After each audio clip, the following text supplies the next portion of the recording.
선교적 교회 소명 중에 하나가 문화를 구속하는 것이다 살펴봤습니다. 이제 문화를 구속한다는 말은 정치, 경제, 교육, 미디어 등 우리 문화의 모든 공적 영역을 총체적인 진리인 성경적 진리 위에 세우는 것을 말합니다. 그리고 그렇게 될 때 각 영역에 하나님의 샬롬, 평강이 넘치게 되겠죠. 그러면서 2주 전에 어떻게 우리의 공적 영역을 성경적 진리 위에 세울 것인가 라는 걸 살펴보았는데요. 여러분은 어떻게 생각할지 모르지만 아주 중요한 시간이었습니다. 아주 중요한 시간이었습니다. 오늘은 제가 뭘 하려고 하느냐 하면 그걸 복습하려고 해요. 그 설교 또 하려고 그런 게 아니고요. 제가 이 책을 보게 됐어요. 성경과 선교. 그 신구원 교수님이라고 총신 신대원에서 세계관을 가르치고 지금 은퇴하신 분이잖아요. 세계관 분야의 귀한 학자죠. 그분이 책들 중에서 좋은 책들을 골라서 이렇게 추천하는 게 있어요. 그러니까 지금까지 해놓은 게 10권은 안 된 것 같아요. 그러니까 본인이 보기에 매우 중요하다고 생각되는 소수의 책들을 추천한 거죠. 그 책 중에 하나가 이 책이에요. 이 책이에요. 그러니까 얇지만 아주 뛰어난 책이에요. 근데 제가 이 책을 보면서 지지난주에 살펴봤던 내용들이 더 선명히 이해가 될 뿐만 아니라 그 말했던 하나하나의 그 말 속에 어떤 부분이 포함되는가를 더 볼 수 있는 계기가 됐어요. 사실 제가 지지난주에 나눴던 설교는 그 바탕에 레슬리 뉴비긴이 있어요. 귀한 하나님의 사람이죠. 선교적 교회 운동이 사실 그분의 어떤 그 영향력이 크죠. 그래서 그분의 선교적 교회론을 다룬 교회 소명이란 마이클 고인 박사가 쓴 책에 나오는 내용들을 여기저기 종합적으로 많이 참조를 했는데요. 이분은 전혀 다른 학자인데도 정확하게 똑같은 이해를 가지고 있을 뿐만 아니라 특별히 우리가 사는 이 현대 속에서의 이 말이 무엇을 의미할 걸 보여줘요. 우리가 사는 이 현대 속에서. 그러니까 우리가 문화를 구속하는 삶을 살려면 어른이건 누구건 이러한 부분들을 올바로 이해해야 그래야 우리 문화 가운데서 이 선교의 삶을 살 수 있겠더라고요. 여기에 관련된 내용이 뭐는지, 안 믿는 사람들은 우리의 이런 노력을 어떻게 바라볼 것인지, 어떻게 오해할 것인지, 어떤 이슈들이 여기에 있는지 이걸 봐야 치우치지 않고 올바로 섬길 수 있을 거잖아요. 그런 의미에서 이걸 살펴보는 게 정말 중요할 것 같더라고요. 그런데 이 책은 리처드 보컴이라는 학자가 썼는데요. 신구원 교수는 이 저자를 이렇게 소개합니다. 제가 이 저자에 대해서 그러니까 제 3자가 또 나름대로 그 방면 전문가가 추천한 내용을 여러분들에게 말씀드리면 좋을 것 같아서 이렇게 말합니다. 영국 학술의 회원이자 저명한 성경학자요 역사학자인 리처드 보컴은 지금 살아계신 분입니다. 이 책에서 그 사안을 심도 있게 검토하고 있다. 보컴은 성경 연구뿐 아니라 지성사와 국제 사회, 문화, 정치, 경제에 대한 매우 폭넓은 식견을 갖춘 학자이다. 그의 요한계시록의 신학, 요한복음 새롭게 보기 같은 여러 주석은 국내에서도 잘 알려져 있다. 복음서를 제자들의 증언으로 보는 새로운 관점을 제시한 예수와 그 목격자들은 특히 유명하다. 예수와 그 목격자들의 책은요 이만큼 두꺼워요. 아주 귀한 책 같아요. 제가 읽기 시작했는데 이제 시작했어요. 자, 그래서 제가 읽어봐도 이 학자가 참 뛰어난 학자예요. 그러니까 어려운 내용들을 간략하게 표현하되 정확하게 표현하는 그만큼 실력이 있는 거죠. 그걸 통해서 우리가 살고 있는 이 포스트 모던 시대가 어떤 시대고 포스트 모던 운동이 어떻게 일어났고 그들에게 우리가 그러면 문화를 구속하려고 시도할 때 어떻게 비춰질까? 그럼 우리는 어떻게 그걸 이해하고 우리의 선교적 삶을 살아갈 것인가? 이 관점에서 지지난주에 나눴던 부분들을 복습하는 거죠. 그래서 오늘 그 부분을 살펴보려고 합니다. 아멘. 첫째, 포스트 모던 시대에 대한 이해. 포스트 모던 시대에 대한 이해. 오늘은 그 문화를 구속하는 것과 관련된 부분에서의 포스트 모더니즘에 대한 이해를 좀 살펴보려고 해요. 현실을 보기 위해서. 할렐루야. 리처드 보컴은, 그러니까 9.11 사태가 났잖아요, 미국에서. 그 9.11 사태에 대해서 영국 유대교 수장인 조나단 삭스라는 학자가 신조라는 잡지에 칼럼을 실었는데 그 칼럼을 언급하는 것부터 이 책을 시작해요, 리처드 보컴은. 그런데 조나단 삭스는 유대교 리더입니다. 수장이라고 써 있어요. 지금도 그런지는 모르겠습니다. 거기서 보편주의자 문화들이라는 용어를 사용합니다. 뭐라고요? 보편주의자 문화들. 영어로 Universalist Cultures. 설명하면 쉬워요. 조금 인내하시면.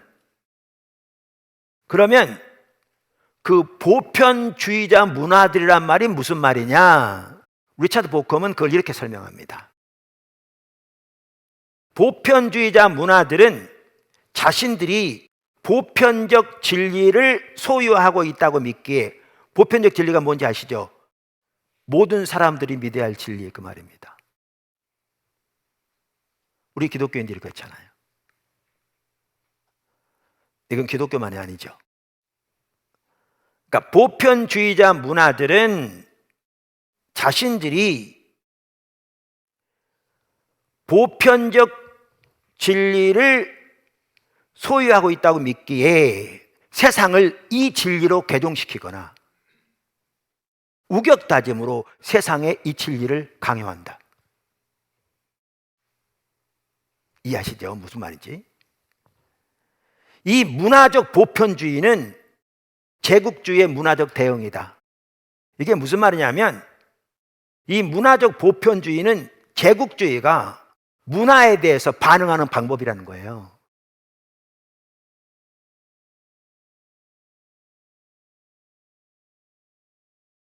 그러면서 서구 문명의 역사에 나타난 보편주의자 문화의 유형은 5가지다. 삭스는 이 서구 문화에 나타난 그동안 역사에서 보편주의자 문화를 5가지 들어요. 나중에 1가지 추가합니다. 그 5가지가 뭐냐면 이겁니다. 고대 그리스 문화, 고대 로마 문화, 중세 기독교 문화, 이슬람교 문화, 5번째가 서구 모더니즘 문화.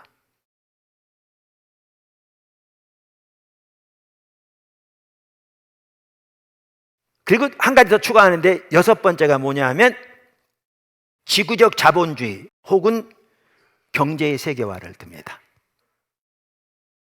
경제의 세계화. 그러니까 보편주의적 문화라는 말이 무슨 말인지 아시겠죠? 왜 이 부분을 다루냐면 기독교가 한편은 보편주의적 문화예요.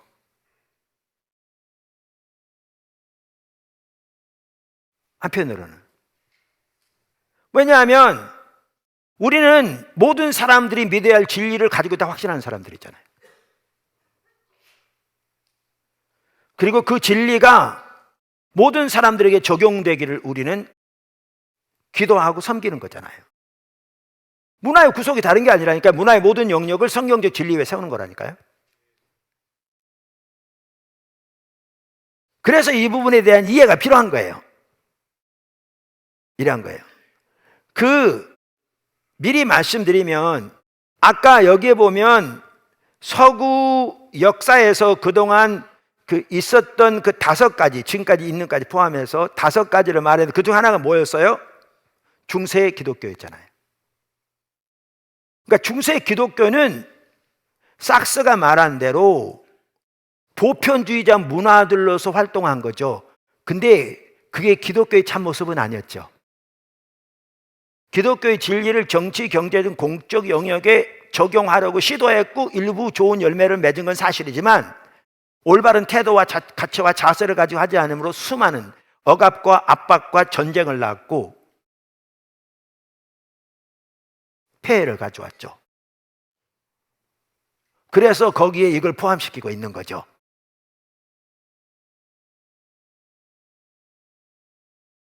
자, 그러면서 그럼 보편주의자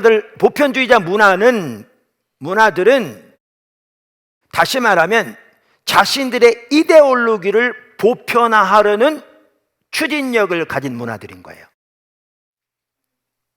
이해하시죠? 그래서 그것은 자신들의 메타 내러티브의 관점에서 세상을 인식하는 문화들을 말해요. 자신들의 메타 내러티브의 관점에서 세상을 인식하는 문화들을 말해요.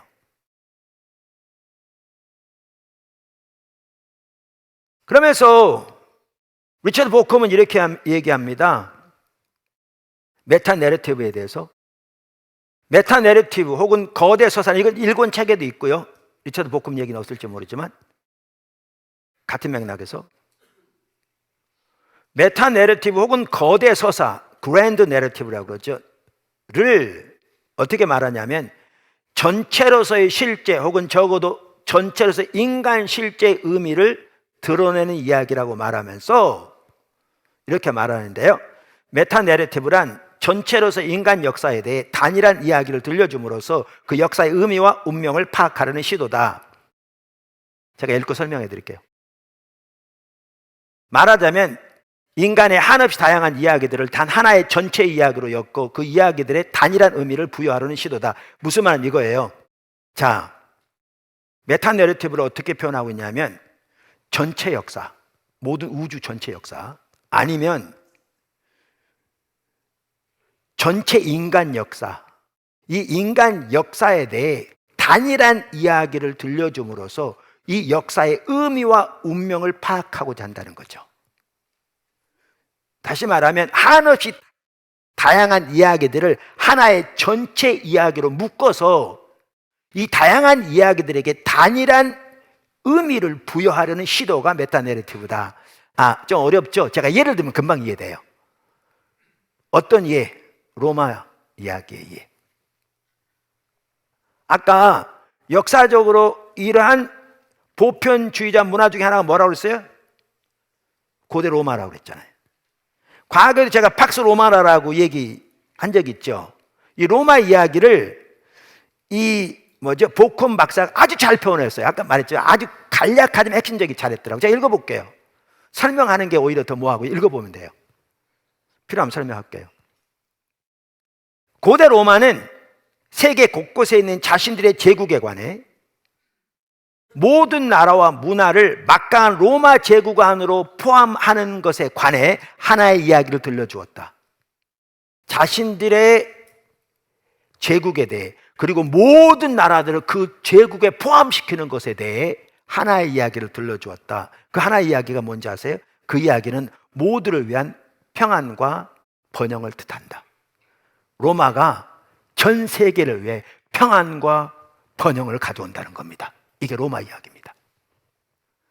그래서 로마 제국뿐만 아니라 모든 나라들을 일이 다 편입시켜서 그 모든 나라의 역사들, 전통들을 이 이야기의 관점에서 보게 한 겁니다.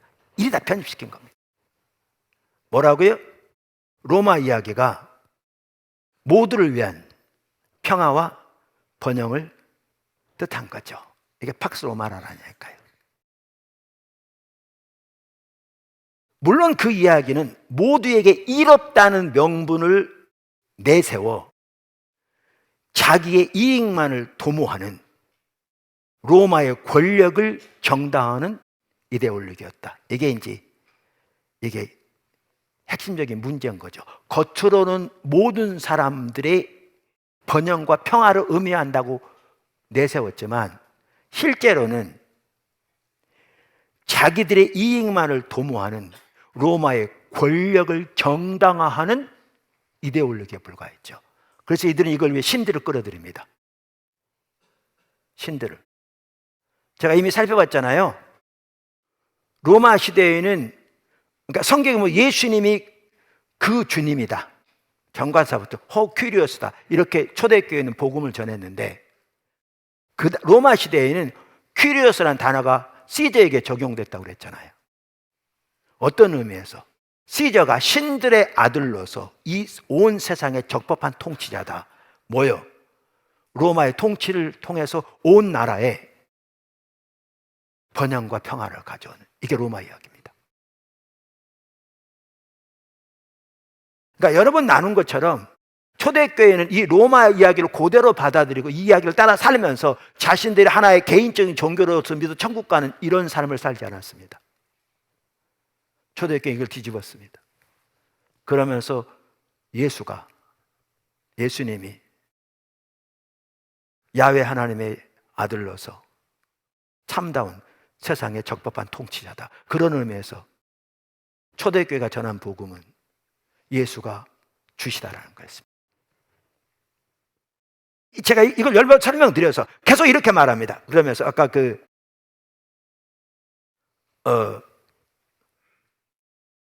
자기 이익만을 도모하는 로마 권력을 정당화하는 이데올리기였다. 그러면서 로마는 자신만의 이익을 위해 정복한 나라들에게 그들 또한 이익을 얻게 될 것이라고 확신시켰다. 나아가 로마 제국은 정당성을 얻기 위해 로마의 국가 신들에게 호소하였다.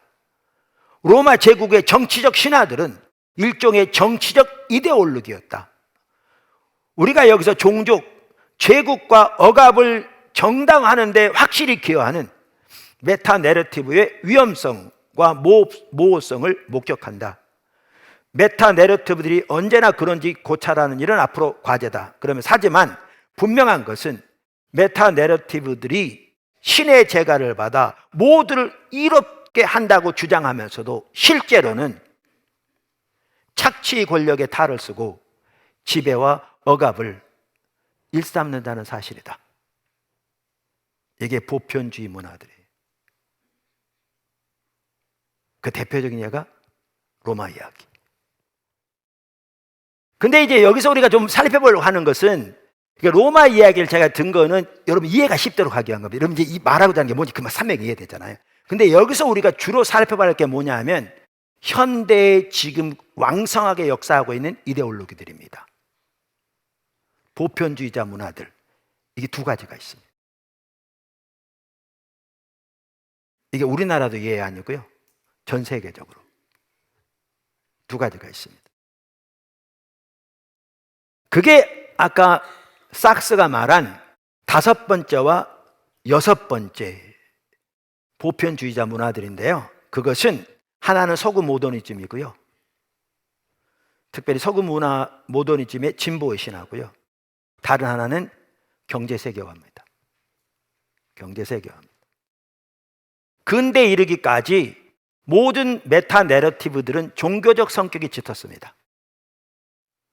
그리스 시대도 로마 시대도 중세 기독교도. 그런데 18세기 이후 등장한 두 개의 보편주의자 문화들은 전혀 종교적 색채를 띠지 않습니다. 근데 동시에 막강한 지배력을 행사했고 지금도 행사하고 있습니다. 보콘 박사는 그것을 세속 대체물이라 이렇게 표현합니다. 세속 대체물이란 말 속에 볼 수 있는 것처럼 그것들이 종교라는 얘기입니다. 종교라는 색채는 띠지 않지만 종교라는 거죠. 그러면서 그는 이렇게 말합니다. 그 책 22쪽에서 18세기 이후 등장한 두 개의 중요한 세속 대체물은 여느 세계 종교 못지않게 세상에서 커다란 지배력을 행사해 왔다 그랬거든요. 지금도 그렇게 하고 있고요. 이 대체물들은 삭스가 열거하는 보편주의자 문화들에서 다섯 번째와 여섯 번째를 차지한다. 지금 말씀드린 대로. 자, 그럼 그 둘을 좀 이렇게 좀 더 간략하게 살펴보기 원하는데요, 그 중 하나가 아까 뭐라고요? 서구 모더니즘입니다. 그러니까 모더니즘이 보편주의자 문화 중에 하나인 거죠. 메타 내러티브에 기초한 신앙이라고요. 그러니까 신화죠. 과학이 아니라고요. 그런데 이 모더니즘은 18세기 이후 등장한 두 개의 보편주의자 문화들은 여느 세계 종교 못지않게 세상에서 커다란 지배력을 행사해 왔다 그랬거든요. 지금도 그렇게 하고 있고요. 이 대체물들은 삭스가 열거하는 보편주의자 문화들에서 다섯 번째와 여섯 번째를 차지한다. 지금 말씀드린 대로. 자, 그럼 그 둘을 좀 이렇게 좀 더 간략하게 살펴보기 원하는데요, 그 중 하나가 아까 뭐라고요? 서구 모더니즘입니다. 그러니까 모더니즘이 보편주의자 문화 중에 하나인 거죠. 메타 내러티브에 기초한 신앙이라고요. 그러니까 신화죠. 과학이 아니라고요. 특별히 서구 문화의 진보 사상입니다. 앞으로 서구 문화의 진보 사상은 또 살펴볼 겁니다. 왜냐하면 사실 우리가 18세기, 19세기만 하더라도요, 특별히 19세기, 20세기 초반만 하더라도 세계 선교 운동에서 서구 진보 신화가 기독교의 신앙인 것처럼 짬뽕됐거든요. 많은 문제를 이야기했습니다.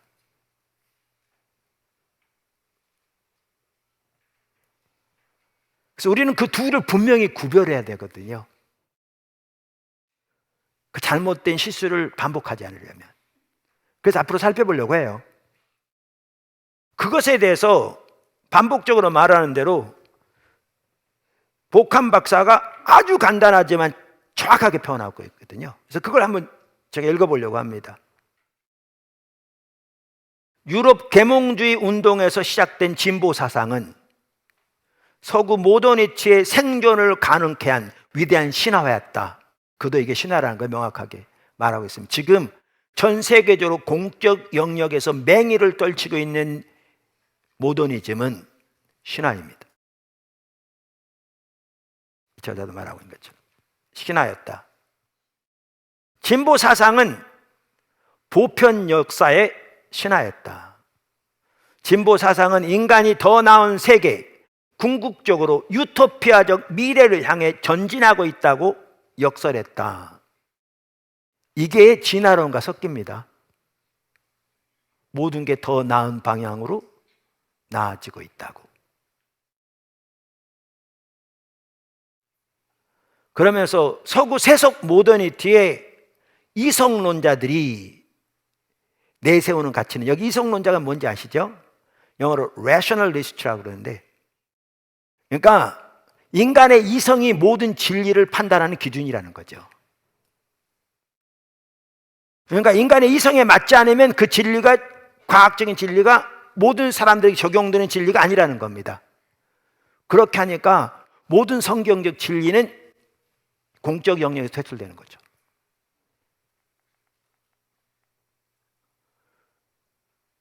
(18세기에) 이런 합리주의가 판을 치면서 낭만주의는 반발했습니다. 같은 모더니즘의 갈래인데요. 예를 들면 미술, 음악, 이거 과학적으로 어떻게 판단합니까? 어떻게 이성으로 판단하냐고요.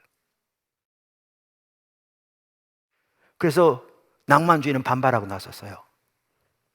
근데 기독교는 반발하지 않았어요. 최근에 들어와서 이런 운동들이 일어나고 있어요. 전 세계적으로. 물론 그전에 일부는 했지만.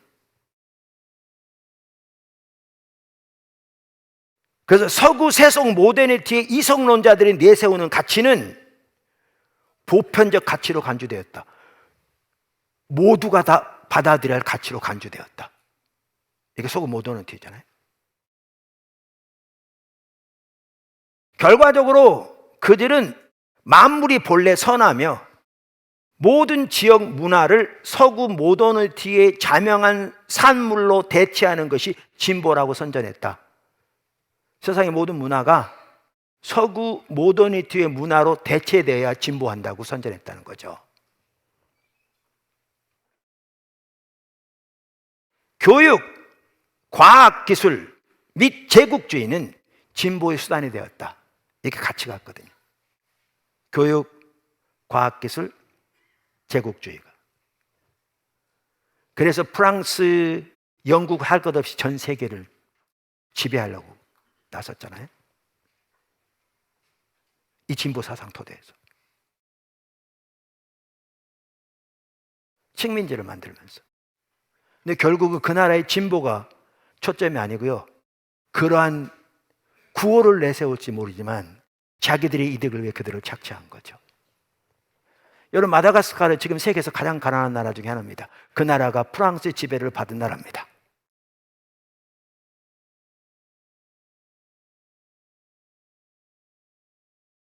우리 거기 섬기러 갑니다.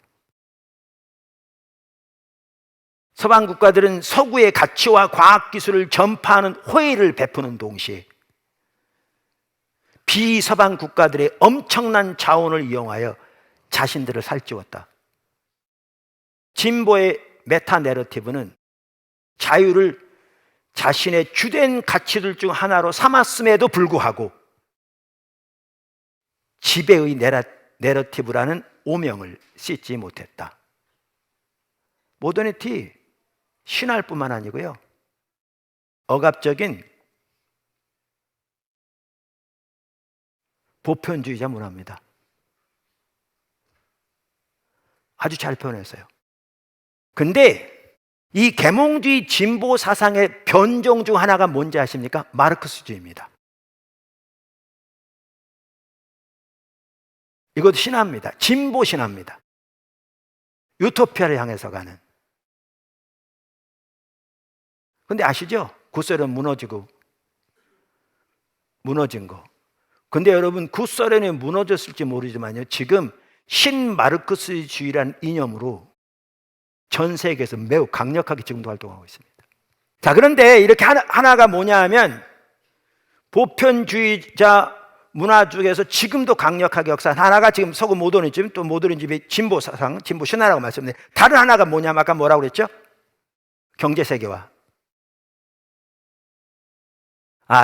지금 세계화 표할 수 없습니다. 지금 세계화 되고 있습니다. 문제는 여기 핵심이 되는 건 경제 세계화입니다. 그리고 그 메타 내러티브가 어떻게 억압적인가를 보여주는, 그걸 파헤치는 것이 중요합니다. 자, 그러면서 경제 세계화에 대해서 아까 말한 대로 리처드 보컴이 말한 내용을 한번 제가 아주 잘 정리했기 때문에 읽어보겠습니다. 이른바 공산주의의 몰락으로 인해 세계 곳곳에서 서구의 이데올로기와 지배가 새로운 형태로 나타날 수 있는 길이 열렸다. 그것은 삭스가 말하는 6번째 보편주의자 문화인 지구적 자본주의 혹은 경제의 세계화다. 하나의 보편적 현상인 세계화는 세상이 급속히 하나의 전체가 되어 그 안에서 부분들이 지리와는 거의 무관하게 서로 상호작용하고 서로 관계를 맺는 방식을 기술한다. 이게 세계화인 거죠. 전 세계 하나 묶어진 거죠. 그래서 지역과 상관없이 서로 상호작용하고 관계를 맺는, 지금 세계화. 세계화는 현대 매체 및 새로운 정보기술과 밀접한 관계가 있다. 하지만 더 구체적으로 말해 우리가 다루는 현상은 경제의 세계화 혹은 지구적 자본주의의 지배다. 이것은 명백히 서구가 주도하는 과정으로 그 안에서 이른바 보편적 이데올로기인 자명한 선으로서의 구속받지 않은 자유시장 자본주의가 경제를 좌지우지하는 자들의 경제적 이익에 기여한다. 자, 보세요. 설명할게요. 뭔 말인지.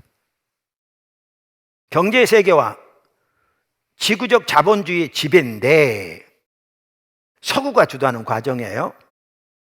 그런데 이 이데올로기에서는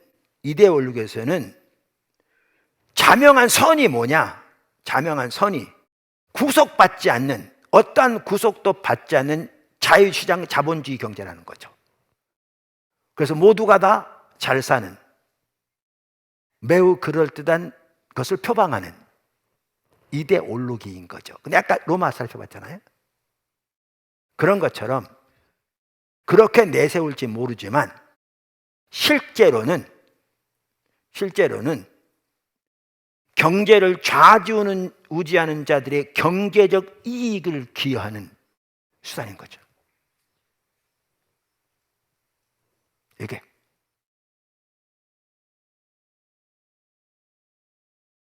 그러면서 세계화는, 이 경제적 세계화를 말해요. 정치적 제국주의라기보다는 오히려 경제적 색채가 농후한 새로운 제국주의다. 거기 미국과 서구가 주도합니다.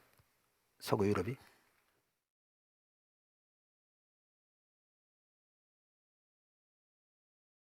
세계화는 지구적 자본주의를 억제할 수 없는 승리에 대해, 그러니까 지구적 자본주의에 억제할 수 없는 승리에 대해 지구적 자본주의가 촉진하는 문화를 보편하는 것에 대해 하나의 이야기를 들려준다. 여러분, 여기에 할리우드 같은 것도 엄청나게 기여합니다. 전 세계적으로. 그러면서 이렇게 말합니다. 삭스에 의하면 세계화는 호전적 이슬람교의 꽤 오래된 메타 내러티브와 지금 충돌하는 메타 내러티브다. 세계화와 호전적 이슬람교는 세계 지배를 꿈꾸는 두 프로젝트다. 현재. 그런데 이게 지금 이제 살펴보는 보편주의자 문화들인데요. 이 보편주의자 문화들의 핵심적인 문제점이 뭐냐 하면 모두를 위한다는 가치를 표방할지 모르지만 자기들의 이익을 위해서 다른 사람을 억압하는 이데올로기라고요. 이거를 포스트 모더니스트들이 반발하고 나선 겁니다. 이걸.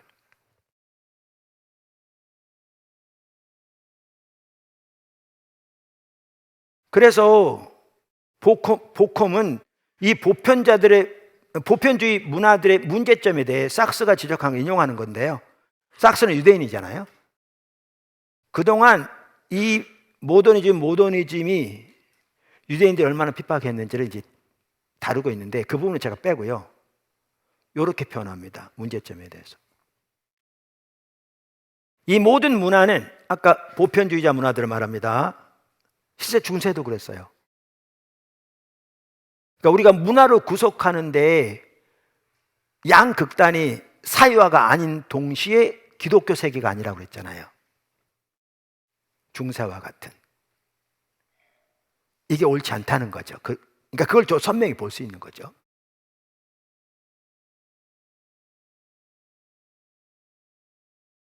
이 모든 문화는 인류에게 더없이 값진 선물들을 주었음에도 불구하고 보편주의자 문화들은 해일처럼 지역의 관습들, 고대 전통들, 그리고 일을 처리하는 다양한 방식들을 흔적도 없이 사라지게 했다.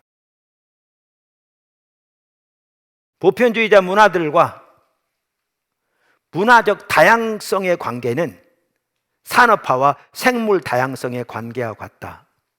보편주의자 문화들은 약한 형태의 생명들을 멸절하였고 다양성을 감소시켰다. 산업화가 다양한 생물들을 다 삼켜버린 것처럼, 파괴한 것처럼. 여러분, 우리는 로마 이야기에서도 보았습니다. 그것이 어떻게 실제로는 자기들의 이득을 위해 표방한 것인지, 억압적인지. 경제 세계화도 마찬가지입니다. 경제 세계화도. 폐해들이 많겠죠. 근데 제가 여기서 나누고자 하는 이 부분에 대해서 간략하게 리처드 보콤이 한 얘기를 읽어볼게요. 아주 잘 정리했더라고요. 이렇게 말했어요. 거대 서사의 마지막이 아닌 경제의 세계화라는 내러티브가 끊임없이 지배하는 것이 지금의 현실이다. 경제의 세계화란 자유시장 경제와 이에 수반하는 문화, 소비자 중심주의의 개인주의, 미국과 여러 유럽 국가에 기반을 둔 다국적 기업들이 지배하는 모든 것이 전 세계로 확산되는 것을 말한다. 아주 잘 표현했죠. 경제 세계화는 억압을 정당화하는 수단인 메타 내러티브에 대한 포스트 모던 비판에 또한 취약하다. 세계화가 잘 사는 나라는 더 잘 사는 나라로, 못 사는 나라는 더 못 사는 나라로 만들었으면 물론이다. 그럼 이 도표를 거기 있어요. 그 당시까지, 그 책이 쓰여질 때까지. 그래서 이렇게 말해요. 그와 동시에 한 나라 안에서도 빈부격차를 더 벌려놓았다. 세계화 이데올로기는 말로는 모두를 이롭게 한다고 하지만 로마 이야기처럼 실은 부자와 권력자만을 배부르게 한다.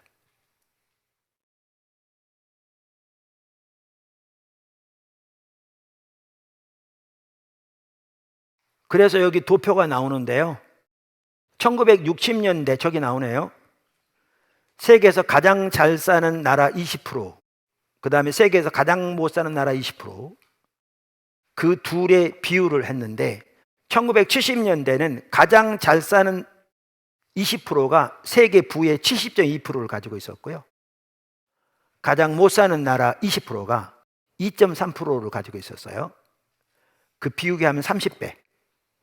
근데 쭉 나오죠. 1997년에는 세계에서 가장 잘 사는 나라 20%가 가지고 있는 부가 세계의 부의 90%였고요. 세계에서 가장 가난한 나라 20%가 가지고 있는 부가 세계 부의 1%였어요. 그 차이가 74.1배. 그래서 지금도 수많은 가난한 나라들은 허덕에서 못 일어나고 있는데요. 지금 또 어떤 부분이 있냐 하면 이런 부분은 이제 학자들도 많이 얘기할 거라고 생각해요. 잘 정리된 좋은 책 있으면 소개해 주세요. 이 가난한 나라들 중에 일부 신흥 국가들이라는 겁니다. 그 대표 중에 하나가 한국입니다. 그러면서 어떻게 됐느냐? 저 경제 세계화의 중심에 누가 있냐면요, 서구 유럽과 미국이 있습니다. 근데 그들의 파이가 작아지기 시작했습니다. 그래서 지난 얼마 전부터 기류가 바뀐 거 아시죠? 브렉시트를부터 시작해서 트럼피즘 해가지고 자국 우선주의로 바뀌고 있습니다. 전 세계가. 그 중심에 지금 우리가 살고 있습니다. 근데 제가 왜 이걸 살펴봤냐면 이것에 대한 반발로 포스트 모더니즘이 일어납니다. 그러니까 이것에 대한 반발로 일어나요. 포스트 모더니즘이. 포스트 모더니즘은요, 기독교에 대한 반발로 일어나지 않습니다. 모더니즘에 대한 반발로 일어납니다. 물론 기독교도 같이 포함됩니다. 왜냐하면 기독교는 메타 내러티브를 강조하기 때문에. 성경 이야기를. 그리고 과거에 잘못한 역사가 있잖아요. 중세.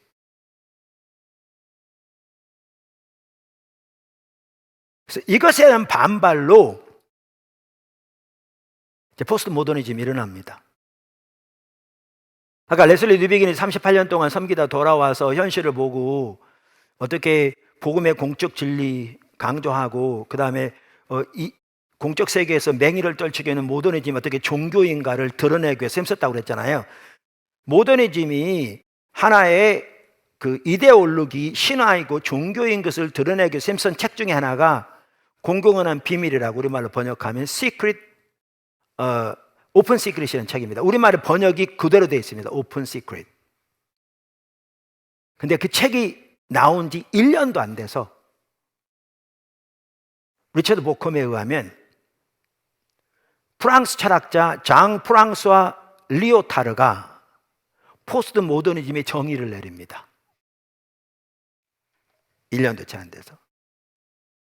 근데 그가 내린 그 정의는 학계의 주목을 받았습니다. 그래서 리오타르의 영향을 받은 서구의 많은 지식인들은 이제 그의 정의를 따라 포스트 모더니즘을 이해하기 시작한 거죠. 그게 뭐냐? 리오타르는 포스트 모더니즘을 거대 서사 혹은 메타 내러티브에 대한 의심으로 표현했습니다. 그리고 그 이후로 말씀드린 대로 그의 영향을 받아 서구의 많은 지식인들은 메타 내러티브를 모더니즘의 즉 특징으로 메타 내러티브에 대한 불신과 반대를 포스트 모더니즘의 특징으로 보게 된 겁니다. 그러니까 레슬리 뉴비긴은 모더니즘이 종교요 신화라는 걸 들춰내기 힘썼는데 포스트 모더니즘은 그건 당연하게 받아들입니다. 그건 종교란 걸, 그건 신화라는 걸, 그건 이데올로기라는 걸 당연하게 받아들입니다. 문제는 그것에 대한 반발로 모든 메타 내러티브를 거부하는 포스트 모더니즘이 일어난 겁니다. 그래서 교회는 양쪽의 싸움을 가지고 있습니다. 아직까지도 공적 영역에서 맹의를 떨치는 모더니즘, 반면에 이것에 반발해서 일어난 모든 메타 내러티브를 거부하는 포스트 모더니즘 사이에서 양쪽의 전선이 형성되어 있습니다. 거기에서 우리는 선교적 삶을 살아야 하는 거죠. 거기에서.